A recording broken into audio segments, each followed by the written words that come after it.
قال الله تبارك وتعالى في القرآن المجيد والفرقان الحميد وما أرسلناك إلا رحمة للعالمين. وقال في مقام آخر واخفض جناحك لمن اتبعك من المؤمنين.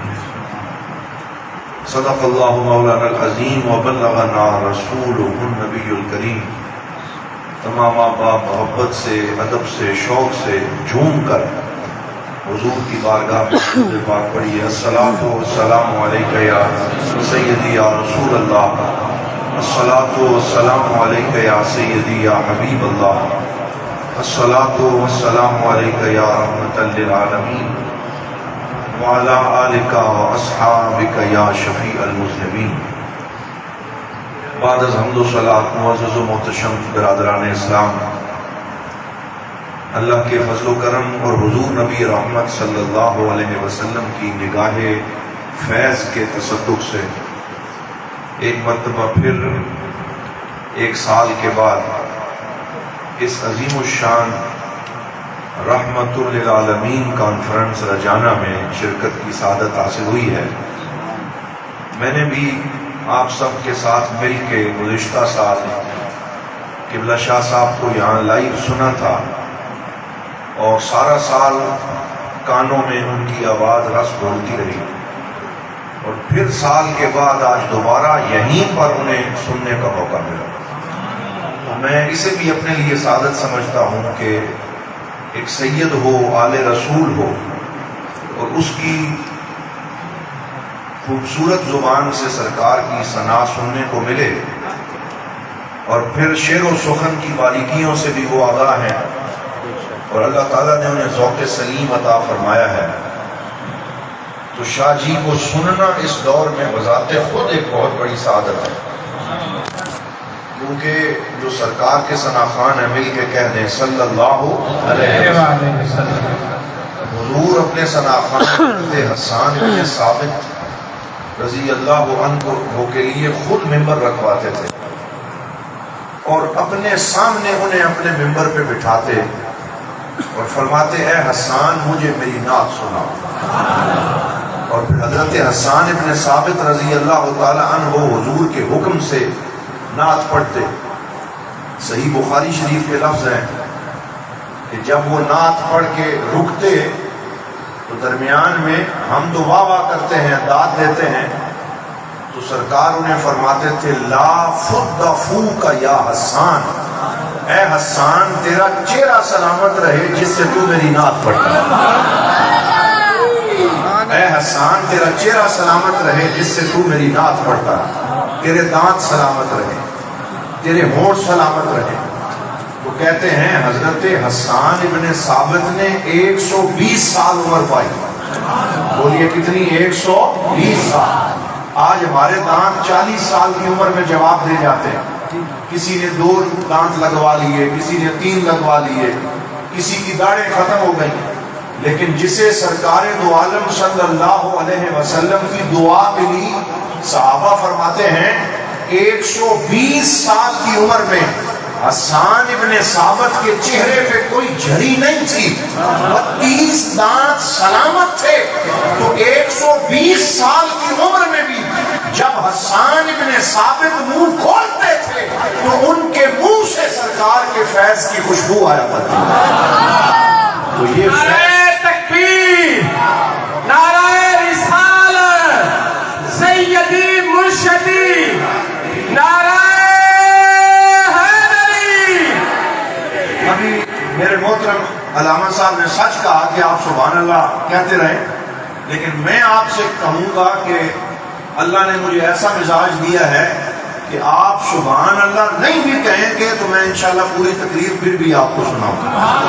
آپ نے اپنے ذوق کے لیے کہنی ہے، مجھے اس کی ضرورت نہیں ہے. آپ کو خود اس کی ضرورت ہے کہ آپ اپنی زبان کو جو ہے وہ پاکیزہ رکھیں اور مدحت حضور کی کرتے رہیں. تو حضور کی نعت پڑھنا بہت بڑی سعادت ہے. اور آج کے اس پروگرام میں حضرت علامہ رضا الدین صدیقی علیہ الرحمہ کا ایصال ثواب بھی ہے. تو پہلے آپ نے سر کے ساتھ نعت سنی، تو اب آئیے چند شعر نثر میں سنیں، کیونکہ ان کو ایصال ثواب بھی ہو جائے اور حضور کی مدحت بھی ہو جائے اور آپ کو پتا چلے کہ نعت ہوتی کیا ہے۔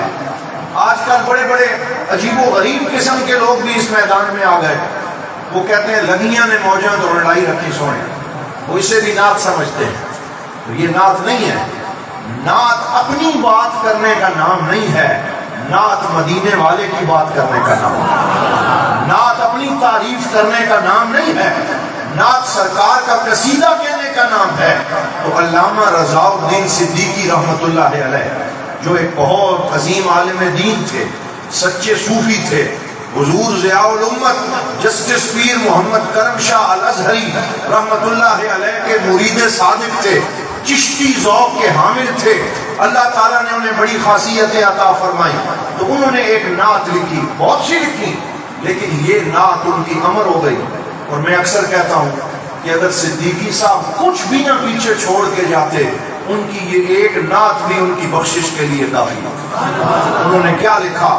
وہ فرماتے ہیں جب بھی آنکھوں میں تیرے شہر کا منظر جاگے، سبحان اللہ، بولیے، جب بھی آنکھوں میں تیرے شہر کا منظر جاگے، کتنی خوابیدہ تمناؤں کا محشر جاگے۔ جب بھی آنکھوں میں تیرے شہر کا منظر جاگے، کتنی خوابیدہ تمناؤں کا محشر جاگے، اور ظلمت شب میں ہرا سے وہ ہویدا کرنے، ظلمت شب میں ہرا سے وہ ہویدا کرنے، چاند جس جیسے آغوش صدف میں کوئی جوہر جاگے۔ اور پھر فرماتے ہیں کہ جس کی چاہت سے اٹھیں مد و جزر سینے سے، مد و جزر یہ سمندر کی لہروں کو کہتے ہیں، کبھی اٹھتی ہیں کبھی بیٹھتی ہیں، تو وہ فرماتے ہیں جس کی چاہت سے اٹھے مد و جزر سینے سے، چاند جس کے لیے جذبوں کا سمندر جاگے۔ اور اس یہ شعر سنیں کہ اے مسیحا تیرے تلووں میں اثر کیسا تھا، سبحان اللہ، سبحان اللہ، اے مسیحا تیرے تلووں میں اثر کیسا تھا، خشک لکڑی میں پڑی جان تو پتھر جاگے۔ سبحان اللہ، یا رسول اللہ آپ کی تلیوں میں کیسا اثر تھا کہ جہاں آپ قدم رکھتے گئے وہاں زندگی ملتی چلی گئی۔ میں نے پچھلے سال بھی آپ کو پیر کرم شاہ صاحب کو وہ مائیہ سنایا تھا جو اکثر آپ پڑھ پڑھ کے رویا کرتے تھے کہ جتھے ماہی پب رکھدا اتھے اگدا سرودا بوٹا۔ سبحان اللہ، سبحان اللہ، جتھے ماہی پب رکھدا اتھے اگدا سرودا بوٹا۔ تو صدیقی صاحب فرماتے ہیں اے مسیحا تیرے تلووں میں اثر کیسا تھا، خشک لکڑی میں پڑی جان تو پتھر جاگے۔ اور شعر سنیے، کس بلا کی وہ ریاضت تھی کہ خود رب نے کہا، کس بلا کی وہ ریاضت تھی کہ خود رب نے کہا میرے محبوب تو کیوں رات کو اکثر جاگے۔ یا ایھا المزمل قم اللیل الا قلیلا نصفہ او انقص منہ قلیلا او زد علیہ ورتل القرآن ترتیلا۔ کس بلا کی وہ ریاضت تھی کہ خود رب نے کہا میرے محبوب تو کیوں رات کو اکثر جاگے، اور لمحہ بھر بھی تو انہیں غفلت و نسیان نہیں۔ یہ حضور کی شان ہے کہ ہم بھول جاتے ہیں، ہمارے اوپر نیند طاری ہوتی ہے، جب ہم سوتے ہیں ہمیں کسی شے کا پتہ نہیں چلتا، لیکن میرے اور آپ کے پیارے آقا فرماتے ہیں ان عینی تنامان ولا ینام قلبی، فرمایا مجھ محمد کی آنکھیں سوتی ہیں میرا دل جاگ رہا ہوتا ہے۔ تو فرمایا لمحہ بھر بھی تو انہیں غفلت و نسیان نہ تھا، آنکھ سو جائے مگر قلب منور جاگے، آنکھ سو جائے مگر قلب منور جاگے۔ اور بدر کے قافلہ سالار کا پیغام، بدر کے قافلہ سالار کا پیغام ہے یہ، بدر کے قافلہ سالار کا پیغام ہے یہ، ہم سفر سوئے تو نگرانی کو راہبر جاگے۔ بدر کے قافلہ سالار کا پیغام ہے یہ، ہم سفر سوئے تو نگرانی کو راہبر جاگے۔ مست آنکھیں رضا مازاغ کے کجلے والی، مست آنکھیں رضا مازاغ کے کجلے والی، گر میری سمت بھی اٹھیں تو مقدر۔ نعرہ تکبیر، رجانا والوں جاگ کے نعرہ رسالت، نعرہ حیدری۔ ڈاکٹر صاحب آپ کے پاس تقریباً 8 گھنٹے کی مسافت کے بعد یہاں پہ پہنچے ہیں، کتنے حشاش بیٹھے ہیں اور آپ حضور کا میلاد سننے کے لیے بےتاب بیٹھے ہیں۔ نعرہ رسالت۔ تو کیا فرمایا؟ یہ پوری نعت لکھنے کے بعد حضور سے مانگ رہے مست آنکھیں رضا مازاغ کے کجلے والی، گر میری سمت بھی اٹھے تو مقدر جاگے۔ تو یہ میں نے ان کی وہ نعت آپ کی خدمت میں پیش کی ہے، کیونکہ آج ہم رضا الدین صدیقی صاحب کو سلام محبت پیش کر رہے ہیں۔ وہ ایسا درویش جس میں کوئی تکلف نہ تھا، وہ ایسا شخص جس میں کوئی بناوٹ نہ تھی، جو بولتا تھا تو منہ سے موتی رولتا تھا، جس کی گفتگو سے مردہ دل جاگ اٹھتے تھے۔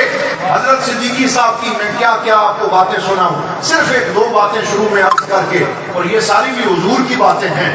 ایک دفعہ صدیقی صاحب ہمارے پاس بیرا شریف میں آئے، تو کیونکہ وہ بیرا شریف میں پڑے تھے اور زندگی کے 9 سال انہوں نے وہاں اپنے شیخ کریم کے قدموں میں گزارے، تو وہاں آتے تھے تو پھر بڑے ملنگ بن کے آتے تھے، تو وہاں دربار شریف پہ بیٹھے ہوئے تھے، تو ان کا پرانا ایک ہم سبق جو استاد تھا اس وقت دارالعلوم میں، انہوں نے صدیقی صاحب کو چھیڑنے کے لیے ایک رکا لکھا جس میں عربی کی ایک مشکل عبارت لکھی، اور ایک طالب علم سے کہا جاؤ صدیقی صاحب بیٹھے ہیں اور انہیں جا کے یہ دو اور انہیں کہو کہ مجھے اس کی ترکیب کر۔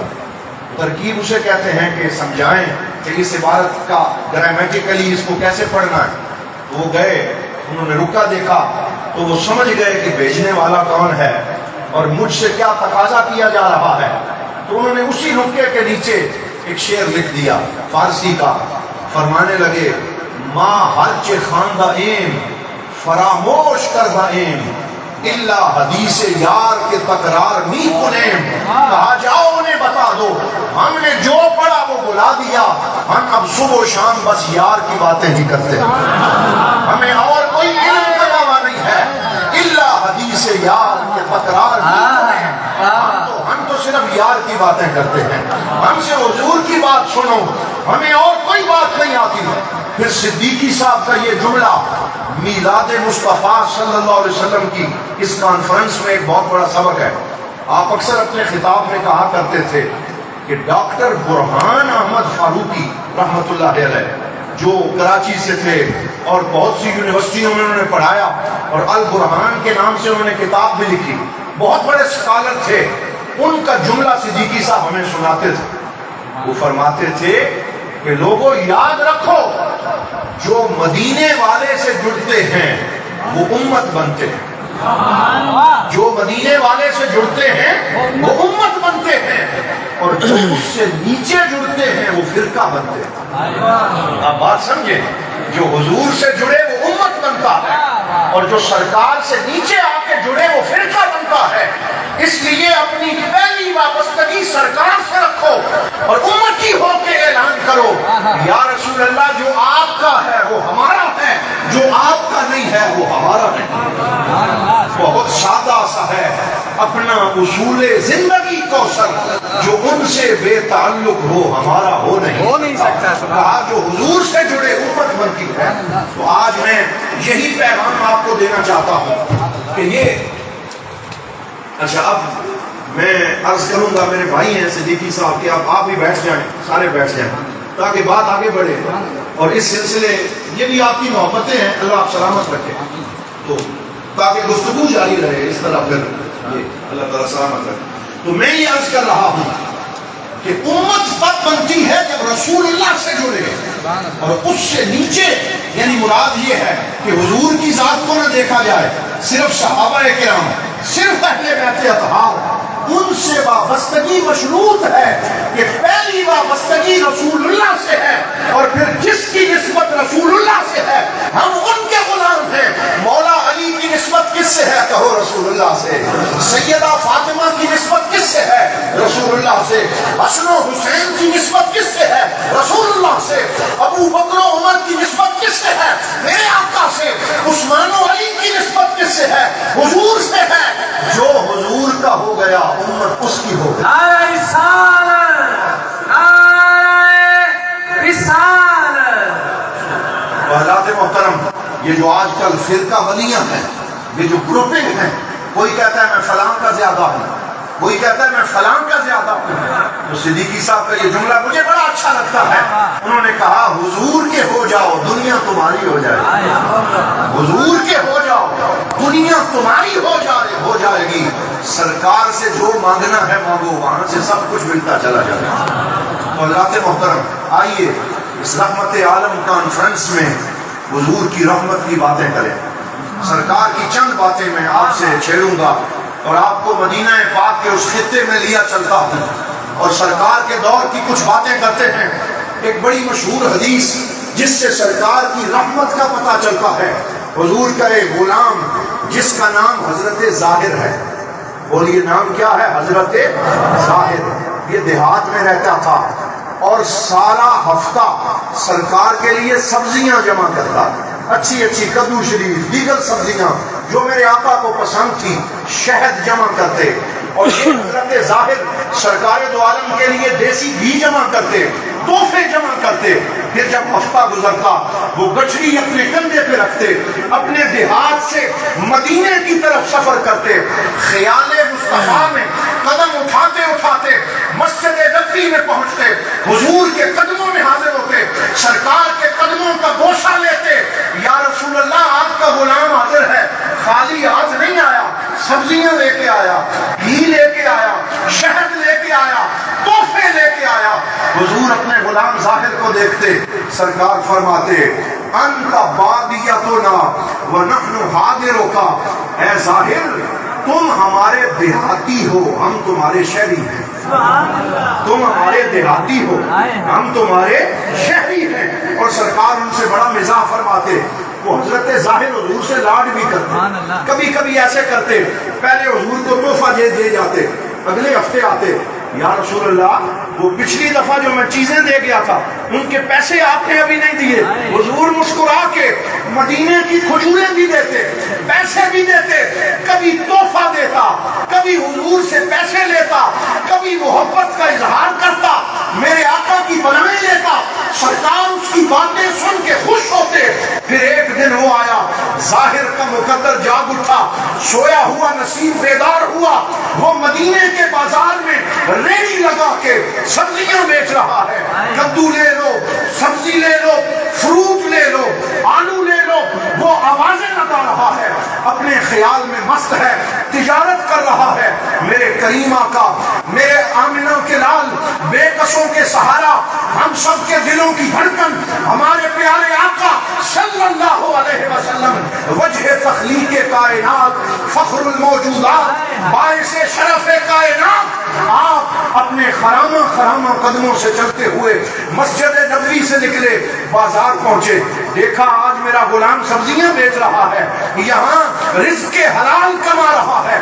حضور نے کیا کیا؟ حضور پیچھے سے آئے، پیچھے سے آ کے حضرت ظاہر کے دونوں آنکھوں کے اوپر ہاتھ کا انداز ہے، یہ پیار کا انداز ہے. صدقے جان ظاہر تیرے مقدر کے کہ کائنات کا راج دلارا، دونوں جہانوں کا سردار آپ سے کیسی محبت کا اظہار کر رہے ہیں. ان کے پیچھے سے آ کے ہاتھ رکھ لیے. حضرت ظاہر کو جو ہی لمس مصطفیٰ نصیب ہوا، جو ہی حضور کے ہاتھوں کا لمس نصیب ہوا، خوشبو آئی اور کہنے لگے خدا کی عزت کی قسم، سرکار کی ہتھیلی ریشم سے زیادہ نرم و نازک تھی، خوشبودار تھی، پیاری تھی. میرے آقا کے ہاتھ میں نے جان تو لیا لیکن میں نے جان بوجھ کے کہنا شروع کر دیا کون ہے، کس نے مجھے پکڑا ہے، چھوڑ دو. اس طریقے سے میں نے کہنا شروع کر دیا. حضور نے اور کھینچا، میں اور سینے سے لگا، جان بوجھ کے اپنے آقا کے سینے کے ساتھ اپنی کمر لگا دی. میرا دل کرتا تھا یہ چشمے فلک رک جائے، زمین ساکت ہو جائے اور یہ ہاتھ جو مجھے نصیب ہے خوشبو جو میرے قریب ہے، یہ حضور کے جسم سے جو لمس مجھے عطا ہوا ہے، زمین و آسمان ساکت رہے اور ظاہر اپنے آقا کے سینے سے لگا رہے۔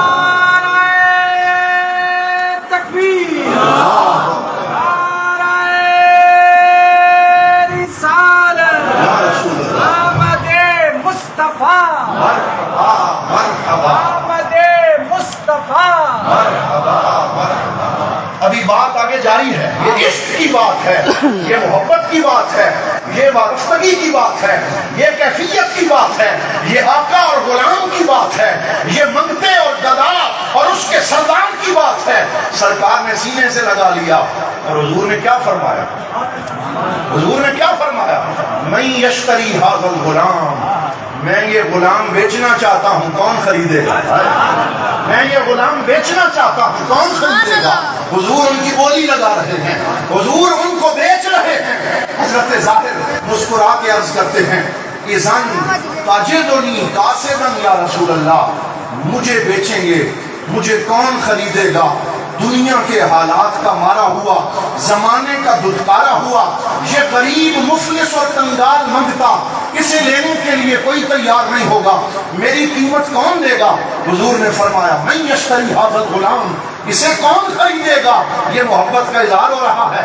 انہوں نے پھر کہا یا رسول اللہ گھاٹا ہوگا، نقصان ہوگا، مجھے بیچیں گے تو فائدہ نہیں ہوگا۔ حضور نے کیا فرمایا؟ انت عند اللہ غالی، اے میرے غلام، دنیا والوں کی نگاہوں میں تیری قیمت نہیں لگ سکتی۔ ذکر محفوظ ہو گیا۔ آج بھی جب ہم ان کا ذکر کرتے ہیں علیہ وسلم کے ایک اور غلام کی خدمت میں آپ کو لیے چلتا ہوں۔ آج میں آپ کے لیے دو چار ایسی روایات جو ہیں وہ میں لے کے آیا کہ جنہیں میں آپ کی خدمت میں پیش کروں۔ حضور کے ایک اور غلام ہیں، ان کا نام ہے حضرت فضالہ۔ پہلے غلام تھے حضرت ظاہر۔ میں اپنے انتقام کی آگ بجھاؤں گا، نفرت کا اظہار کر رہے تھے۔ اتنے میں دلوں کے راز جاننے والے نبی، دلوں کے راز جاننے والے نبی جنہیں اللہ نے غیب کی خبریں عطا فرمائی ہیں، سرکار نے پیچھے مڑ کے دیکھا اور حضرت فضالہ سے فرمایا بما تحدثک نفسک یا فضالہ، اے فضالہ تیرا دل تجھے کیا باتیں کر رہا ہے، تو اپنے دل میں کیا پلاننگ کر رہا ہے، کیا منصوبہ بندی کر رہا ہے؟ میں نے کہا اذکر اللہ، جھوٹا کہہ دیا، میں تو اللہ کا ذکر کر رہا ہوں، میں تو اللہ کا ذکر کر رہا ہوں۔ کہتے ہیں سرکار نے اپنا ہاتھ فضا میں بلند کیا، میں نے سمجھا کہ شاید سرکار میری سرزنش کریں گے، شاید مجھے ماریں گے، لیکن وہ ہاتھ آسمان کی طرف سے قریب ہوتا ہوتا میرے دل تک پہنچ گیا، میرے دل تک پہنچا۔ سرکار نے میرے سینے پہ ہاتھ رکھا۔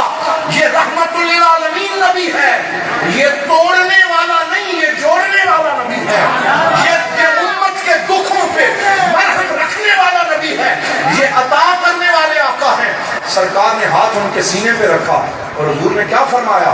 سارے مل کے کہہ دو صلی اللہ علیہ وسلم۔ حضور صلی اللہ علیہ وسلم نے فرمایا، پہلے ان کے سینے پہ ہاتھ، اتق اللہ یا فضالہ، اے فضالہ اللہ سے ڈرو، تقوی اختیار کرو۔ پھر حضور نے آسمان کی طرف دیکھا اور فرمایا اللہم اذہب الغل من صدر فضالہ، یا اللہ پہلے جیسا بھی تھا، مشرک تھا، دشمن تھا، کافر تھا، اب تو میرا ہاتھ اس کے سینے پہ لگ چکا ہے، اب تو میری نظر اس پہ پڑ چکی ہے، یا اللہ فضالہ کے دل سے نفرت کو دور کر دے، اس کے سینے میں مجھ محمد کی محبت کو ڈال دے۔ حضور نے ان کے لیے دعا مانگی۔ حضرت فضالہ فرماتے ہیں جب میں آیا